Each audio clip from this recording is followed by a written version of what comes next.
स्वागत है आप सभी का मिशन कोचिंग सेंटर में। इस वीडियो में बात करेंगे जल संरक्षण के बारे में। यहाँ से क्या क्या क्वेश्चन पूछे गए। तो पहला क्वेश्चन चलते हैं भैया। पहला क्वेश्चन पूछा गया, विश्व जल संरक्षण दिवस कब मनाया जाता है।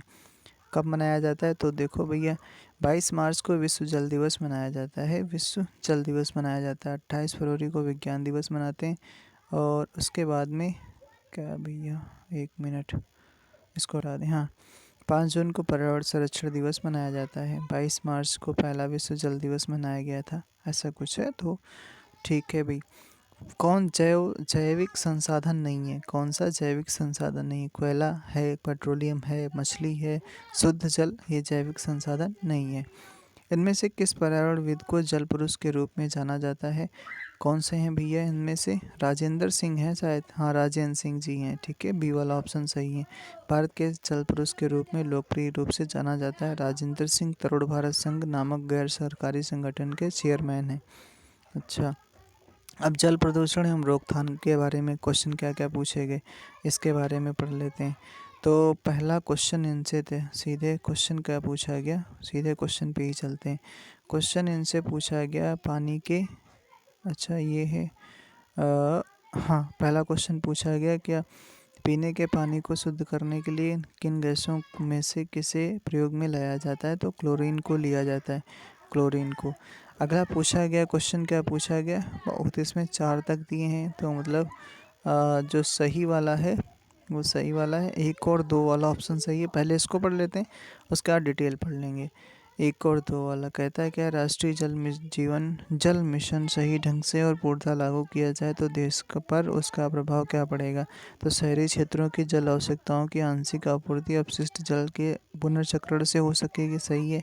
ऐसे समुद्र तटीय शहर जिनके पास जल के अपर्याप्त वैकल्पिक स्रोत हैं, जल की आवश्यकताओं की आपूर्ति ऐसी समुचित प्रौद्योगिकी व्यवहार में लाकर की जा सकेगी जो समुद्री जल को प्रयोग में लायक बना सकेगी। अगला क्या था, हिमालय से उद्गमित सभी नदियां प्रायद्वीपीय भारत की नदियों से जोड़ दी जाएंगी।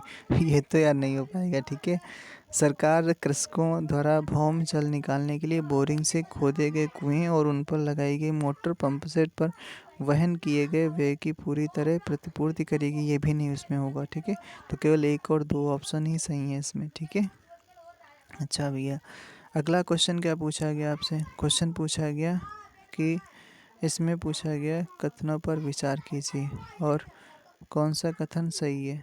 तो कौन सा कथन सही है, तो कहता है कि केंद्रीय केंद्रीय केंद्रीय 1 मिनट, केंद्रीय भूमि जल प्राधिकरण ने भारत 36% के जिलों को अतिशोषित अथवा संकटपूर्ण वर्गीकृत किया हुआ है।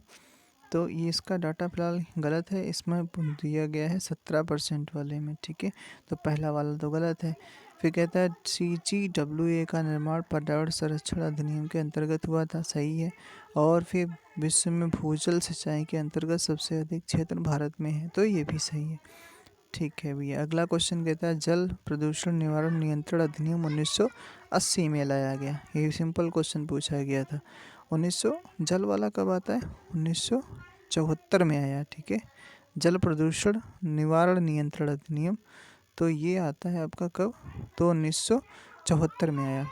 ठीक है, water prevention and control of pollution cess act कब लागू हुआ, तो 1977 दिया यहाँ पर। अच्छा ठीक है, prevention and control of pollution cess act 1977 में लागू किया गया था पूरे भारत में। पेयजल में संख्या प्रदूषण सर्वाधिक है, तो कलकत्ता में संख्या क्या होता है, आर्सेनिक। अच्छा, इसका हिंदी यार बिल्कुल लिख रखा है, तो आर्सेनिक। उसके बाद में क्या पूछा गया भैया, क्वेश्चन पूछा गया है आपसे, जल शुद्धिकरण प्रणालियों में पराबैंगनी अल्ट्रावायलेट विकिरण की क्या भूमिका होती है। तो ये भूमिका होती है या जल में उपस्थित नुकसानदेह सूक्ष्मजीवों को निष्क्रिय कर देती है। ठीक है, उसके बाद यह जल में उपस्थित सभी अवांछनीय गंधों को दूर कर देती नहीं। यह जल में उपस्थित ठोस कणों के अवसादन को तेज करती है और आविलता दूर करती है और जल की निर्मलता में सुधार लाती। तो इनका देखो, पहले इनका यही पढ़ लेते हैं। पराबैंगनी विकिरण एक प्रकार का विद्युत चुम्बकीय विकिरण है। पराबैंगनी विकिरण युक्त जल शोधन प्रणालियों में बिना किसी खतरनाक रसायन के प्रयोग से जल को कीटाणु मुक्त किया जाता है। यूवी किरणों के प्रयोग से जल के स्वाद, महक और रंग में कोई परिवर्तन नहीं होता है। तो ये चीज़ आप बिल्कुल याद रखना। कौन जल को जीवाणु मुक्त करने हेतु प्रयोग किया जाता है? तो ये किसका प्रयोग किया जाता है? ओजोन का, क्लोरामाइन का, क्लोरीन ऑक्साइड का, सभी का किया जाता है। अच्छा, फिर कौन सा नदी तल में बहुत अधिक बालू खनन का संभावित परिणाम हो सकता है? अगर ज़्यादा खनन हो गया, बालू खनन, तो क्या हो सकता है? तो क्या क्या हो सकता है भैया? नदी की लवणता में कमी आएगी, ऐसा तो नहीं होगा। भौम जल प्रदूषण होगा, ठीक है। भौम जल स्तर का नीचे चले जाना, ऐसा भी होगा। तो दो वाले हो जाएंगे, दो वाला सही होगा। अच्छा भैया, अगले क्वेश्चन पे चलते हैं। अगला क्वेश्चन ही क्या है? अगला मतलब टॉपिक है जल संरक्षण कैसे किया जाएगा। इस टॉपिक से क्या क्या क्वेश्चन पूछे गए? तो जल संरक्षण से देखना भैया, तो पहला क्या है? राष्ट्रीय झील संरक्षण परियोजना 2013 में लाई गई और इसमें राष्ट्रीय नमभूमि संरक्षण कार्यक्रम को समन्वित कर राष्ट्रीय जलीय पारिस्थितिकी तंत्र संरक्षण योजना चलाई गई। और क्या फिर उसके बाद में डल झील कहाँ पर? श्रीनगर में। और चन्नापटना झील हासन में, हासन जो कर्नाटक में है।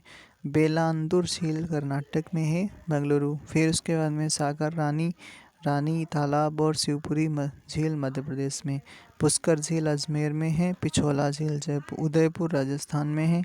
नक्की झील माउंट आबू में राजस्थान में। ऊटी, और ये कुछ झीलें हैं, ये ज़रूर याद रखना। अभी इनको सीधे क्वेश्चन में ही चलते हैं भाई, क्वेश्चन पे चलते हैं।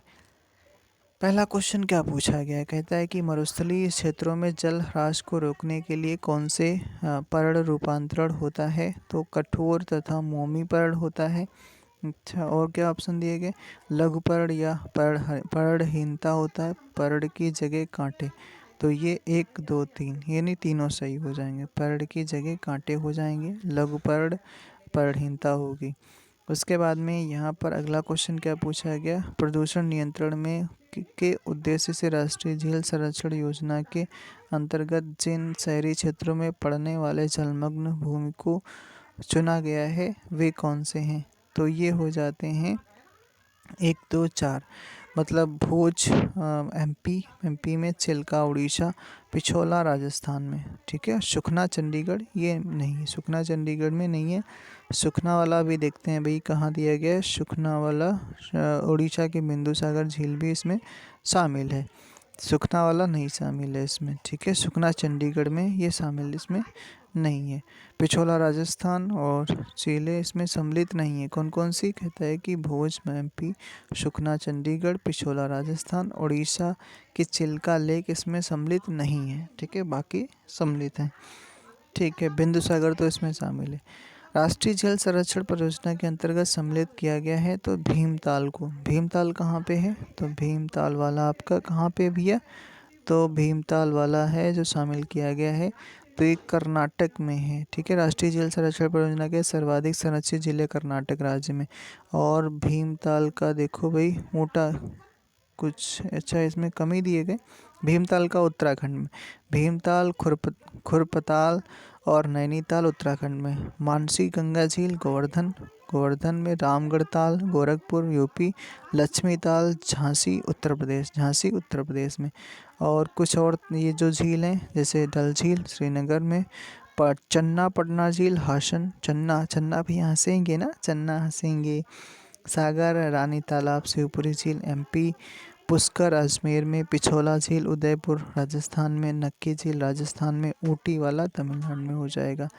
आप चलते हैं सीधे उस पर, कौन सा है? गंगा संरक्षण के बारे में। यहाँ से क्वेश्चन क्या बनेगा? कहता है कि गंगा कौन सा है भाई? केंद्रीय गंगा प्राधिकरण का गठन तत्कालीन प्रधानमंत्री राजीव गांधी की अध्यक्षता में 1985 में किया गया था। वर्तमान में इसे राष्ट्रीय नदी संरक्षण प्राधिकरण के रूप में किया जाता है। इसके अध्यक्ष प्रधानमंत्री होते हैं, ठीक है भैया। अगला क्वेश्चन देखो। स्वच्छ गंगा के लिए 22 फरवरी 2009 को तत्कालीन प्रधानमंत्री मनमोहन सिंह की अध्यक्षता में राष्ट्रीय गंगा नदी तलहटी प्राधिकरण का गठन किया गया। और भैया क्या किया गया? आप चलते हैं सीधे क्वेश्चन पे, चलो यार इससे मज़ा नहीं आएगा, क्या क्या क्वेश्चन पूछे गए हैं वही क्वेश्चन ही देख लेते हैं बस। और ये रहा क्वेश्चन, कहता है भारत सरकार द्वारा केंद्रीय गंगा प्राधिकरण का गठन कब किया गया? तो 1985 में किया गया। भारत में केंद्रीय गंगा प्राधिकरण की स्थापना कब की गई? 1985 में। केंद्रीय बजट 2014 में समन्वित गंगा संरक्षण अभियान को क्या कहा गया? नमाम गंगे कहा गया। नमाम गंगे कहा गया। और भैया अगले क्वेश्चन पे चलते हैं। राष्ट्रीय गंगा नदी बेसिन प्राधिकरण का गठन कब किया गया? फरवरी 2009 में किया गया। झारखंड राज्य गंगा नदी संरक्षण प्राधिकरण में गठित की गई कब? 2009 में। 2009 में। अगला क्वेश्चन देख लेते हैं। अगला क्वेश्चन क्या पूछा गया? क्वेश्चन पूछा गया कि गंगा नदी डॉल्फिन की समष्टि में ह्रास के लिए शिकार चोरी के अलावा और क्या संभव कारण हो सकते हैं? नदियों पर बांधों एवं बराजों का निर्माण इसलिए हो गया, सही है। नदियों में मगरमच्छों की समष्टि में वृद्धि, ऐसा नहीं कुछ है, ठीक है। संयोग से मछली पकड़ने के जालों में फंस जाना, ये भी सही है। मछली नदियों के आसपास के फसल खेतों में संश्लिष्ट उर्वरकों और अन्य कृषि रसायनों का इस्तेमाल, तो ये आपके सही हैं। 1, 3, 4 आपके ऑप्शन सही हैं। अगले क्वेश्चन पे चलते हैं। अगला क्वेश्चन क्या कहता है? यमुना एक्शन प्लान औपचारिक रूप से प्रारंभ किया गया था 1993 में किया गया था। 1993 में। राष्ट्रीय गंगा नदी बेसिन प्राधिकरण की प्रमुख विशेषताएं क्या होती हैं? नदी बेसिन योजना प्रबंधन की इकाई है। और एक पहला ऑप्शन है। दूसरे ऑप्शन पे क्या कहता है? दूसरे ऑप्शन में कहता है यह राष्ट्रीय स्तर पर नदी संरक्षण प्रयासों की अगुवाई करता है। और NCRBA का अध्यक्ष चक्रानुक्रमिक आधार पर उन राज्यों के मुख्यमंत्रियों में से एक होता है जिससे होकर गंगा बहती है। तो इसके ऑप्शन आपके सही हैं, 1 और 2 सही है, तीसरा नहीं, तीसरा गलत है। तो इसको पढ़ना पड़ेगा क्या? चलो पढ़ लेते हैं। पर्यावरण संरक्षण अधिनियम 1986 के तहत राष्ट्रीय गंगा नदी बेसिन प्राधिकरण का गठन फरवरी 2009 में हुआ था। इसके अध्यक्ष प्रधानमंत्री होते हैं। उन राज्यों में मुख्यमंत्री जिनके गंगा होकर बहती है इस प्राधिकरण के सदस्य होते हैं। इस प्राधिकरण का उद्देश्य गंगा नदी के संरक्षण को सुनिश्चित करना है और यह राष्ट्रीय स्तर पर नदी संरक्षण प्रयासों की अगुवाई करती है। यह प्राधिकरण गंगा नदी के लिए योजना वित्त निगरानी के लिए नियामक के संदर्भ में कार्य करती है। वर्ष 2009 में भारत में स्वच्छ गंगा के लिए निम्न स्थापित किया गया था। तो ये गंगा नदी करके था कौन सा भी? राष्ट्रीय गंगा नदी तलहटी प्राधिकरण 2009 में गठित किया गया था। अगला देखो विविध वाला एजेंडा 21 व अन्य अधिनियम, ठीक है। इसको अगले वीडियो में कर लेते हैं। Thank you, thanks for watching.